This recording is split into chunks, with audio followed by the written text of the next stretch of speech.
ಈಗ 40% ಪ್ರೂಫ್ ಮಾಡ್ಲಿಕ್ಕೆ ಆಗಲಿಲ್ಲ ಅವ್ರಿಗೆ. ಈಗ ಅವರು 100% ಪ್ರೂಫ್ ಮಾಡಿಬಿಟ್ಟಾರೆ. ಎಷ್ಟು ಪೂರ್ತಿ ಲುಟ್ಟಿನಿಲ್ಲ 187 ಕೋಟಿದೊಳಗೆ 80 ಕೋಟಿ ಅವರು ಏನು ನೋಡ್ರಿ ಅದನ್ನು ಒಪ್ಕೊಂಡಾರ. ಅವ್ರು 87 ಕೋಟಿ ಹೋಗೈತೆ ಅಂತೇಳಿ ಒಪ್ಕೊಂಡಾರ.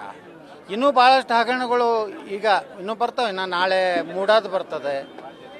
ಅದ್ರ ಜೊತೆಗೆ ಇನ್ನೂ ಅನೇಕ ಕಾರ್ಪೊರೇಷನ್ದು ಸಿದ್ದರಾಮಯ್ಯ ಹೇಳ್ತಾರೆ ಬಿಜೆಪಿ ಅವರು ತಮ್ಮ ಹಗರಣ ಮುಚ್ಚಲಾಕಕ್ಕೆ ಈ ರೀತಿ ಮಾಡ್ತಾ ಇದೆ ಅಂತ ಹೇಳ್ತಾರೆ.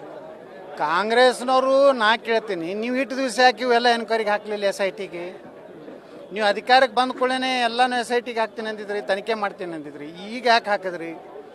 ಈಗ ನಿಮ್ಮ ಹಗರಣವನ್ನು ನಾವು ಯಾವುದೇ ಹೊಂದಾಣಿಕೆ ಇಲ್ಲಾರದೆ ಇವತ್ತೇನು ಓಪನ್ ಮಾಡ್ತಾ ಇದ್ದೀವಿ, ಬಹಿರಂಗಪಡಿಸ್ತಾ ಇದ್ದೀವಿ. ಅದರಿಂದ ನಮ್ಮ ಕೆಲವೊಂದು ನಾಯಕರುಗಳ ಬಾಯಿ ಮುಚ್ಚಿಸಲಿಕ್ಕೆ ನೀವು ಇದನ್ನು ಹಗರಣಗಳನ್ನು ಇಟ್ಟು ದಿವಸ ಯಾಕೆ ಹೇಳಿಲ್ಲ? ತಾಂಡಾ ಅಭಿವೃದ್ಧಿ ನಿಗಮದ್ದು, ಬೋವಿ ನಿಗಮದ್ದು, ನೀವು ಯಾರ್ಯಾರ್ದು ಏನದಾವು ಎಲ್ಲನೂ ತೆಗೀರಿ, ಎಲ್ಲ ಕೂಲಾಗಲಿ.